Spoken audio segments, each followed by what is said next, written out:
We're not quite artists. Close, but not quite. You know, some of us have artistic skills.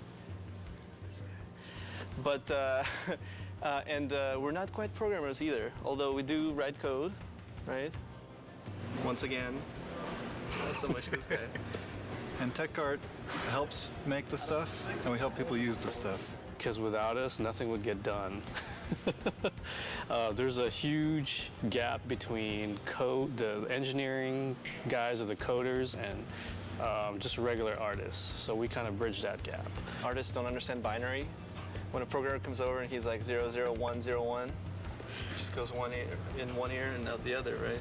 Yeah, they think it's a phone number or something like that. We have to invent things ourselves and come across certain lines that nobody has crossed before. We're good at it though, right? Right here. We're pretty good at it. Yeah. We've done so many crazy stuff in the past that there's nothing that surprises us anymore. The artists were having trouble just building things. And their levels, the environment guys just built huge, gigantic levels. Bigger than this guy. Yes. And the levels themselves, they just get really big, and they'd only be working on a small section of it, just a little portion. And I wrote a tool that lets them pick which parts they want to use and export just that as a level. And to get that, they just came to me with a problem. They wanted to exaggerate Kratos and the torture that he does to his enemies. So we came up with a system called the zipper tech, where basically the animator would use controls to open up wherever the cut is on the character. The character artists would model out wherever the cut will take place, and we'll put the rig on top of that. So here we have the Centaur rig and the zipper tech. The Centaur's guts are going to be opened up. And so basically the animator would go in and create the CS move. You can go in and individually select these controls and open and close his gut. Here we have the guts for the Centaur. They're going to be part of the props. The animator will go in and animate these guts spilling out of the Centaur. And so the guts will be placed in and around here. And to further sell the point, we've got separate controls over here in the middle where you can actually pull out the insides.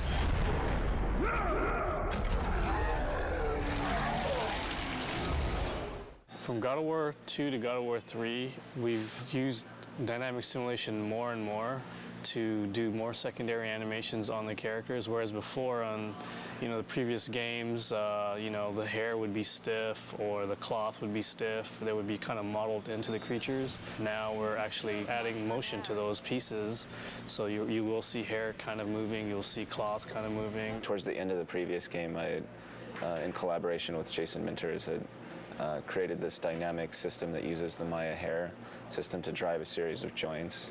So as you can see, each of the snakes on her head are independently moving. The animator did not have to individually pose all of these animations, but they have control over the physics so that they can get it to get into a pose that they want, but still when the character moves around, you'll see how the snakes will flow backwards when she goes forwards. It responds to movement, so it improves a lot of the workflow for the animators. It's pretty rewarding to see as characters go from our department through the rest of the pipeline and then come back and actually see it in the game.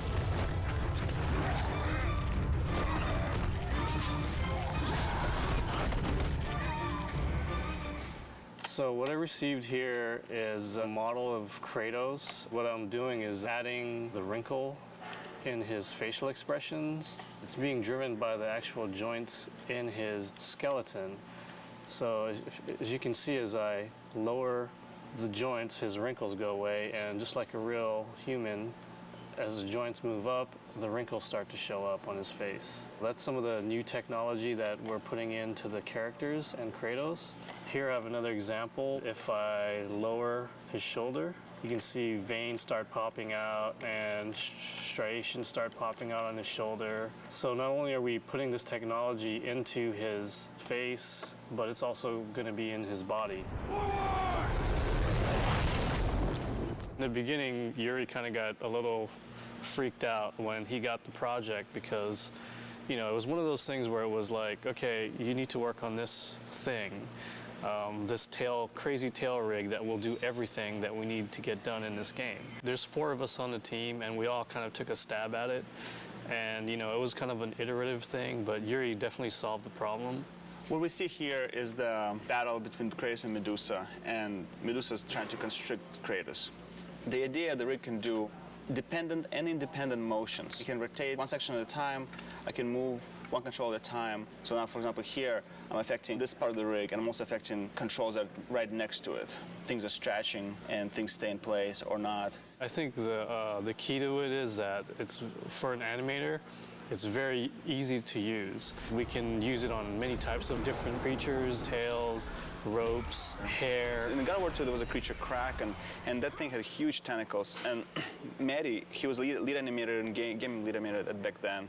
He animated it, and he complained a lot. And after he saw this rig, and after he saw what guys were doing with Medusa, every time I walk by him, he just thanks me for making this thing.